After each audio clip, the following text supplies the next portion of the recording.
Milli Hidrometeorologiya Xidmətinin açıqlamasına görə mayın 26-sında Bakıda və Abşeronda havanın dəyişkən buludlu olacağı, tutulacağı, gündüz bəzi yerlərdə yağış yağacağı, şimşək çaxacağı ehtimalı var. Şimal-qərb küləyi axşam cənub-şərq küləyi ilə əvəz olunacaq.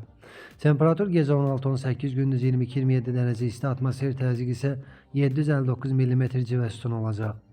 Naxçıvanda sabah bəzi yerlərdə yağış yağacaq, şimşək çaxacaq. Temperatur 19-21 dərəcə isti gözlənilir. Azərbaycanın bəzi rayonlarında hava yağıntılı olacaq, ayrı-ayrı yerlərdə intensivləşəcək, şimşək çaxacaq, dolu düşəcək. Yüksək dağ ərazilərdə qar yağacaq.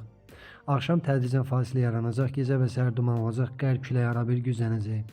Temperatur gecə 14-18, gündüz 23-28, dağlarda gecə 4-9, gündüz 12-17, bəzi yerlərdə 20-23 dərəcə isti olacaq. İstənilən hava şəraitində hər birinizə xoş əhval-ruhiyyə arzu edirik.